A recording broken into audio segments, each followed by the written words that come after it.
Welcome friends, welcome again on my YouTube channel English to Marathi Guide. Today we will see the last chapter, group discussion in writing skills. So let's begin the group discussions. A group discussion is a formal discussion conducted on a topic among a group of 10 to 12 participants. गटचर्चा म्हणजेच group discussion ही 10 ते 12 सहभागींच्या म्हणजे पार्टिसिपंटच्या गटात एखाद्या विषयावर औपचारिक म्हणजे formal discussion असते. The participants analyses the topic from their respective angles. सहभागी आपापल्या दृष्टिकोनातून एखाद्या विषयाचे विश्लेषण करतात अँड प्रेझेंट देअर व्ह्यूज आणि त्यांची दृष्टिकोन व्ह्यूज म्हणजे दृष्टिकोन अँड ओपिनियन आणि मते मांडतात. The group is given a topic आणि त्या ग्रुपला एखादा विषय दिला जातो. दे कंटेम्पलेट म्हणजे चिंतन करणे on it for a few minutes and then start the discussion. ते यावर काही मिनिटे चिंतन करतात आणि मग चर्चा सुरू करतात. The discussion is usually for 10 to 15 minutes. चर्चा साधारणपणे 10 ते 15 मिनिटांची असते. Experts listen to the members and evaluate them. Group डिस्कशनचे जे काही तज्ज्ञ लोक असतात ते सदस्यांचे म्हणजे पार्टिसिपंटचे म्हणणे ऐकून घेतात व त्याचं मूल्यमापन करतात. Group discussions are usually held on topic of 4 kinds. Group discussion हे 4 प्रकारच्या विषयांवर जनरली आयोजित केले जाते. फॅक्च्युअल म्हणजे वास्तविक. For example, plastic should be banned or not. प्लास्टिकवर बंदी घातली पाहिजे का नाही. A social or political issue. एखादा सामाजिक किंवा राजकीय मुद्दा. मॉरल पॉलिसी म्हणजे नैतिक धोरणे. ॲब्स्ट्रॅक्ट म्हणजे गोषवारा. फॉर एक्झाम्पल, कन्सायन्स म्हणजे विवेक, योग्य किंवा अयोग्य याची समज या विषयावर. केस स्टडी बेस्ड म्हणजे केस स्टडीवर आधारित. Where the group discusses a case study and analyses it or offer solution म्हणजे एखादा केस स्टडी जिथे ग्रुप केस स्टडीवर चर्चा करतो, त्याचे विश्लेषण करतो म्हणजे अनालाइज करतो किंवा त्यावर उपाय देतो किंवा it offers a solution on it. Group discussions are one of the effective interactive method of classroom learning. Group discussion ही वर्ग शिक्षणाची एक प्रभावी संवादात्मक पद्धत आहे. इंटरॅक्टिव्ह म्हणजे प्रभावी. They are used to select candidates for different courses or for jobs by employers. वेगवेगळ्या अभ्यासक्रमांसाठी प्रवेश घेण्यासाठी किंवा मालकाकडून नोकरीसाठी उमेदवार निवडण्यासाठी याचा वापर ग्रुप डिस्कशनचा केला जातो. They are use to gauge whether a candidate possess certain skills required for pursuing a particular course. एखाद्या उमेदवाराकडे विशिष्ट अभ्यासक्रम किंवा नोकरीसाठी ऑर अ जॉब लागणारी काही कौशल्य आहेत का, ज्यामध्ये that involves working in a groups. ग्रुपमध्ये काम करणे, गिव्हिंग ओपिनियन्स म्हणजे मत देणे आणि solve problem together to achieve a common goals आणि समान ध्येय साध्य करण्यासाठी समस्या सोडविणे याचा समावेश असतो. याचा सर्वांचा अंदाज घेण्यासाठी याचा उपयोग केला जातो. The candidate are tested for their knowledge and communication skills. उमेदवाराची त्याच्या ज्ञान आणि संवाद कौशल्यासाठी त्याची क्षमता तपासली जाते. Their ability to work as a part of a group आणि समूहाचा भाग म्हणून काम करण्याचे त्याचे कौशल्य. To lead other towards conclusion and solution आणि एखाद्या समूहाला निष्कर्ष किंवा उपायांकडे नेण्याची त्याची क्षमता यामध्ये तपासली जाते. One should be able to use his understanding of a subject to give opinions on it and support his ideas with logical argument. एखाद्या विषयावर मते मांडण्यासाठी आणि तर्कशुद्ध युक्तिवाद करून आपल्या कल्पनांना पाठिंबा देण्यासाठी एखाद्या विषयाच्या समजुतीचा त्याला उपयोग करता आला पाहिजे. Since communication is a two-way process, it is important that besides speaking, one listen to the participants in the group discussion and respond to their ideas or take them forward. संवाद ही दुतर्फा क्रिया असल्यामुळे बोलण्या व्यतिरिक्त समूह चर्चेत म्हणजे ग्रुप डिस्कशन मध्ये सहभागींचे इतर लोकांचे म्हणणे ऐकून घेणे, त्यांच्या कल्पनांना प्रतिसाद देणे आणि त्या कल्पनांना पुढे नेणे फार महत्त्वाचे असते. You can contribute to a group discussion in some of the following ways. तुम्ही खालील प्रकारे समूह चर्चेत सहभाग किंवा तुमचं योगदान देऊ शकता. हेल्पिंग इट स्टार्ट, ते सुरू करण्यासाठी मदत करू शकतात. Giving direction to it, group डिस्कशनला त्याला दिशा देणे. Making sure that everyone's views are heard, प्रत्येकाची मते ऐकली जाण्याचे इन्शुअर करणे. And thought about so that group moves forward some kind of agreement and closing it with a summary or a conclusion. म्हणजे प्रत्येकाची मते ऐकून घेऊन विचार करून जेणेकरून ग्रुप कोणत्या ना कोणत्या प्रकारच्या एखाद्या मताकडे वाटचाल करू शकतो आणि शेवटी सारांश आणि निष्कर्षाने तो विषय आपण बंद करू शकतो किंवा संपवणे हे यामध्ये इन्व्हॉल्व असतं. आता आपण बघूया the language of the group discussion. कुठकुठल्या प्रकारच्या लँग्वेज ग्रुप डिस्कशन मध्ये वापरायच्या आहे. Here are some of the expressions you can use to perform a different function during a group discussion. Group discussion मधील ह्या काही उक्ती किंवा शब्द आहेत जे तुम्ही त्यामध्ये वापरू शकतात. आता सर्वात पहिले आहे एक्सप्रेसिंग ओपिनियन्स. आता ग्रुप डिस्कशन सुरू झालेलं आहे आणि तुम्हाला आता मत व्यक्त करायचं आहे. तर तुम्ही कसं व्यक्त करायचं? आय बिलीव्ह, माझा विश्वास आहे असं म्हणून सुरू करायचं. किंवा एखाद्याने मत व्यक्त केलं मग त्यावर आय थिंक, मला असे वाटते. किंवा could I make a point please, कोणी सांगत असेल तर तुम्ही म्हणू शकतात कृपया मी माझा मुद्दा मांडू शकेन का, इन माय ओपिनियन किंवा माझ्या मते, असं सुरुवात करायची आहे. किंवा शेवटचं आहे इट सीम्स टू मी, मला असं वाटतं. अशा याने तुमचं एक्सप्रेसिंग ओपिनियन म्हणजे तुमचं मत व्यक्त करायचं आहे. आता एक्सप्रेसिंग ॲग्रीमेंट. आता ग्रुप डिस्कशन सुरू आहे, एखाद्याचं मत तुम्हाला आवडलं आहे तर त्यावर सहमती कशी व्यक्त करायची? ॲब्सोल्युटली, पूर्णपणे. किंवा यू आर राईट, तू बरोबर आहेस. किंवा I fully agree with you, मी पूर्णपणे तुझ्याशी सहमत आहे, असे म्हणून तुम्ही सहमती व्यक्त करू शकतात. आता एक्सप्रेसिंग डिसॲग्रीमेंट. समोरच्या व्यक्तीचं म्हणणं तुम्हाला पटलं नाही तर मतभेद कसा व्यक्त करायचा?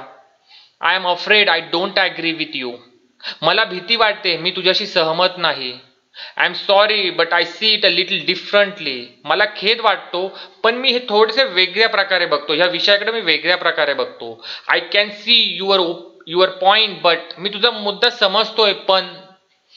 You may have something there but, तुमच्याकडे काहीतरी आहे परंतु मला असं म्हणायचं आहे, असं तुम्ही मतभेद व्यक्त करू शकतात. किंवा I respect your point of view but I am sorry I can't go along with you on this, मी तुमच्या दृष्टिकोनाचा आदर करतो पण मला खंत आहे की मी तुमच्याबरोबर जाऊ शकत नाही किंवा सहमत नसते. अशा रीतीने मतभेद किंवा एक्सप्रेसिंग डिसॲग्रीमेंट करायचं आहे. देन सजेस्टिंग किंवा काही सजेशन द्यायचं आहे ग्रुप डिस्कशन दरम्यान. तर वाक्याची सुरुवात कशी करायची? आय थिंक वी शूड, मला असं वाटतं आपण असं करायला हवं आहे. लेट्स म्हणजे चला किंवा सुरू करूया. डोंट यू थिंक वी कुड, आपण करू शकतो असं वाटत नाही का? वाय डोंट वी, आपण का नाही करत? कुड नॉट वी, आपण करू शकणार नाही का? अशा प्रकारे आपण सजेशन देऊ शकतो. आता asking for opinion. Group discussion सुरू आहे तर एखाद्याचं मत विचारण्यासाठी तुम्ही कुठले वाक्य वापरणार, एक्सप्रेशन वापरणार ते खाली आहे. What is your opinion on this, तुझं यावर मत काय आहे? What do you feel about, तुला याबद्दल काय वाटतं? I wonder what do you think about, मला आश्चर्य वाटते, आपण काय विचार करता यावर? अशा रीतीने आपण ग्रुप डिस्कशन मध्ये एखाद्याला त्याचं मत विचारायचं आहे. I would like to know your stand on this, मला तुमची यावर भूमिका काय आहे हे जाणून घ्यायचे आहे. Then interrupting. एखादा बोलतोय ग्रुप डिस्कशन मध्ये, जर तुम्हाला त्यामध्ये व्यत्यय आणायचा आहे तर तुम्ही कुठले एक्सप्रेशन वापरणार? I am sorry to interrupt but, मला व्यत्यय आणल्याबद्दल माफ करा किंवा दिलगिरी करा पण. किंवा सेकंड आहे excuse me could I add something please, मला माफ करा कृपया मी काहीतरी जोडू शकतो का यामध्ये. दॅट्स ट्रू सॉरी बट, ते खरं आहे पण मला माफ करा पण खरं हे असं आहे. अशा रीतीने तुम्ही व्यत्यय आणू शकतात ग्रुप डिस्कशनमध्ये, म्हणजे त्याला इंटरप्शन असे म्हणता येईल. आता हँडलिंग इंटरप्शन, आता एखाद्याने व्यत्यय केला तर त्याला कसं हाताळायचं. जस्ट अ मोमेंट प्लीज, एखादा बोलू लागला आणि तुम्हाला जर त्याला परत थांबवायचं आहे तर तुम्ही म्हणायचं आहे जस्ट अ मोमेंट प्लीज, कृपया फक्त एक क्षण थांब. Could I finish what I am saying, मी जे काय म्हणतोय ते मला संपवू देतोस का. If you would just let me finish, जर तुम्ही मला संपवून द्याल तर. Could you wait for a minute please, कृपया तुम्ही एखादा मिनिट थांबू शकता का, मला माझं संपवू द्या पहिले. अशा रीतीने you can handle the interruption in a group discussion. Then concluding किंवा समारोप कसा करायचा आहे. टू समराइज और कन्क्लूड, सारांश आणि निष्कर्ष करण्यासाठी. We can conclude by saying, आपण शेवटी असं म्हणू शकतो, एवढ्या सारासार चर्चा केली असा निष्कर्ष निघू शकतो असं आपण म्हणायचं आहे. किंवा let's run quickly through the main ideas before concluding the discussion, चर्चा संपवण्यापूर्वी आपण मुख्य कल्पनांना पुन्हा एकदा उजळणी करूया, मुख्य पॉइंट कुठले आहेत. अशा रीतीने आपण त्याचं कन्क्लुडिंग एक्सप्रेशन वापरायचे आहे, समारोपाचे शब्द एक्सप्रेशन वापरायचे आहेत. आता विद्यार्थ्यांनो, येथे तुम्हाला एक ग्रुप डिस्कशन देण्यात आलेला आहे तुम्हाला हा विषय चांगल्या प्रकारे समजून घेण्यासाठी. आता आपण ते बघूया. आता इव्हॅल्युएटर म्हणजे काय, मूल्यमापक, जो तुमच्या ग्रुप डिस्कशनवर नियंत्रण ठेवतो. तो एखादा तुमचा टीचरही असू शकतो किंवा एम्प्लॉयर मध्ये एखादा तुमचा ह्युमन रिसोर्स डिपार्टमेंटचा एखादा इंजिनियरही असू शकतो. You have all been given a few minutes to think on your topic for today's group discussion, which is, do you think teenagers should be given a separate mobile phone? आजच्या group डिस्कशनसाठी तुम्हाला दिलेल्या विषयावर विचार करण्यासाठी तुम्हा सर्वांना काही मिनिटे देण्यात आली होती की किशोरवयीन मुलांना स्वतंत्र मोबाईल फोन देण्यात यावा का असे तुम्हाला वाटते का. You may now begin the discussion. Who would like to start? आता इव्हॅल्युएटर असं म्हणतो आता तुम्ही चर्चा सुरू करू शकता, तुम्हाला भरपूर वेळ पण दिला आहे, कोणाला सुरुवात करायला आवडेल असं आता इव्हॅल्युएटर म्हणतो. तर सर्वात अगोदर मनीषा सुरू करते. I think the topic of this discussion is very relevant to all of us here. Manisha म्हणते की मला वाटतं ह्या चर्चेचा विषय इथल्या सर्वांना खूप प्रासंगिक आहे. As a teenager, we are so fond of our mobile phones and it is different features that have become irresistible to us. आणि किशोरवयीन असताना आपल्याला मोबाईल फोनची खूप आवड असते आणि त्याची वेगवेगळी वैशिष्ट्ये फीचर्स आपल्यासाठी एक आकर्षक बनलेली आहे. इररेजिस्टिबल. I feel mobile phones are quite necessary. They are quite helpful for educational purpose. We can get support for their various subjects just at the click of a button. आता इथं मनीषा किशोरवयीन मुलांना मोबाईल फोन देण्यात यावा का याचं समर्थन करत आहे. तर ती असं म्हणते की मोबाईल फोन खूप आवश्यक आहेत. It is quite necessary. ते शैक्षणिक उद्देशासाठी खूप उपयुक्त आहे. Helpful for educational purpose. आणि कुठल्याही विषयावर तुम्ही त्याचा सपोर्ट घेऊ शकता फक्त एका बटनाच्या क्लिकवर, एका गुगल सर्चवर, असं आता मनीषा म्हणते. त्यावर अनामिका काय म्हणते. I also agree with Manisha. मी मनीषाशी सहमत आहे. हे आहे ॲग्रीमेंट.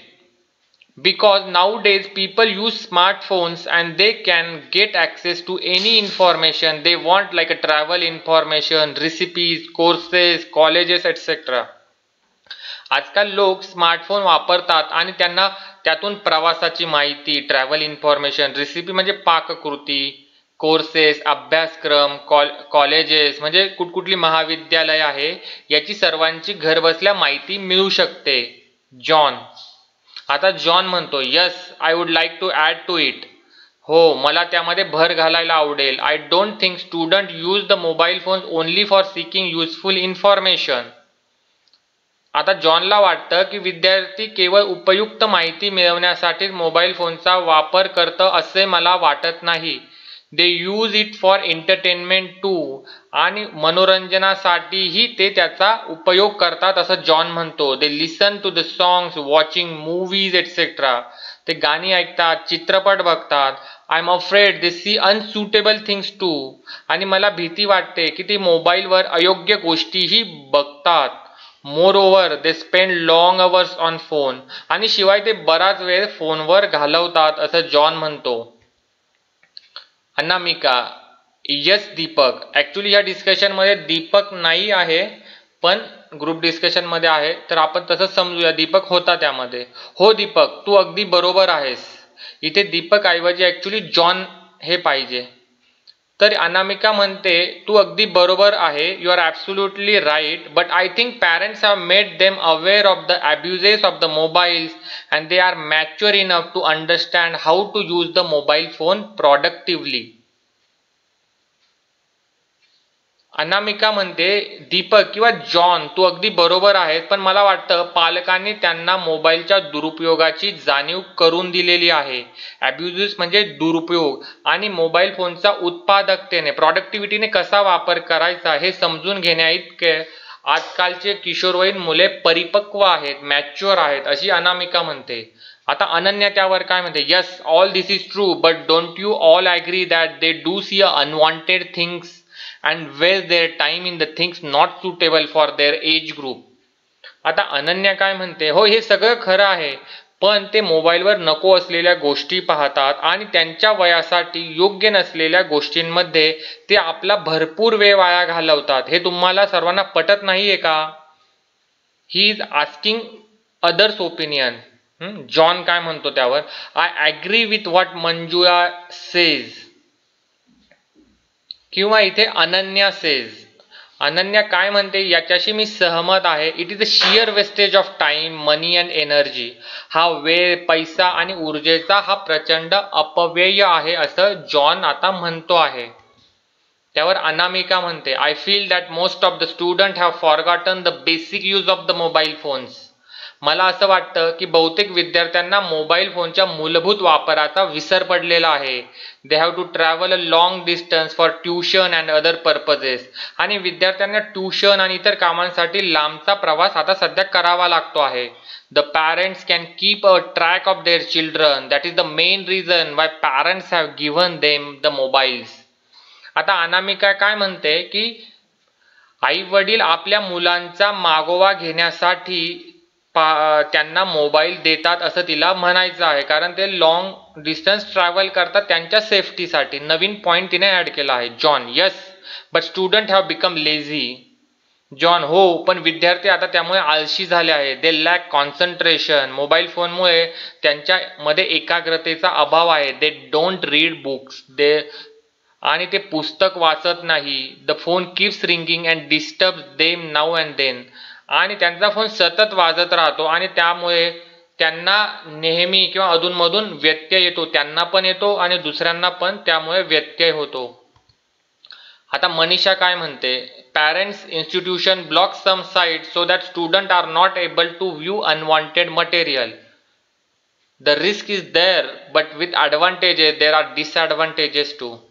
विद्यार्थ्यांना नको असलेले साहित्य पाहता येणार नाही म्हणून पालक किंवा संस्था काही साइट्स ब्लॉक करतात. जसे की पॅरेंटल कंट्रोल हे भरपूर ब्राउझरमध्ये असते, किंवा त्यांच्या सर्व्हरवर ते त्या साइट्स ब्लॉक करतात. द रिस्क इज देअर, यामध्ये जोखीम पण आहे, फायद्यांबरोबर तोटेही आहेत असं मनीषाला वाटतं. आता इव्हॅल्युएटर, आता 5 ते 10 मिनिट झालेले आहे. इव्हॅल्युएटर म्हणतो, all right everyone, your time is nearly up, could someone conclude please. ठीक आहे सर्वजण, तुमची वेळ आता संपत आली आहे, कृपया कोणी यावर निष्कर्ष काढू शकेन का? तर जॉन आता त्यावर निष्कर्ष काढतो. That is a concluding remark. Taking the points in to the consideration, mobile is a good and useful tool, but a time period should be allotted to the student to use mobile so that students do not become couch potatoes. John म्हणतो mobile हे एक चांगले आणि उपयुक्त साधन आहे, पण विद्यार्थ्यांनी सोफ्यावरचे बटाटे बनू नये म्हणून विद्यार्थ्यांना मोबाईल वापरण्यासाठी काही कालावधी दिला पाहिजे असं तो मानतो. I problem, posture problem, psychological problems have increase. विद्यार्थ्यांना डोळ्यांच्या समस्या, डोळे कोरडे पडणे, आसनाच्या समस्या, भरपूर वेगळ्या अवघडलेल्या स्थितीत बसल्यामुळे त्यांना पोस्चर प्रॉब्लेमही येऊ शकतो. सायकोलॉजिकल प्रॉब्लेम म्हणजे मानसिक समस्याही वाढलेल्या आहे असं निरीक्षण जॉन नोंदवतो. They sometimes become violent if mobile phones are taken away from them. आणि कधी कधी मोबाईल फोन हिसकावून घेतल्यामुळे ते हिंसक होतात. They can use these phones but they should be made to use them judiciously. John म्हणतो माझं असं मत आहे ते फोन वापरू शकता पण त्याचा अतिशय चतुराईने वापर केला पाहिजे. विद्यार्थ्यांनो, अशा रीतीने रायटिंग स्किलमधील ग्रुप डिस्कशन हा शेवटचा लेसन इथेच संपला. जर व्हिडिओ आवडला तर लाईक करा आणि नवनवीन व्हिडिओ बघण्यासाठी माझ्या चॅनलला नक्की सबस्क्राईब करा. Thank you very much and happy learning.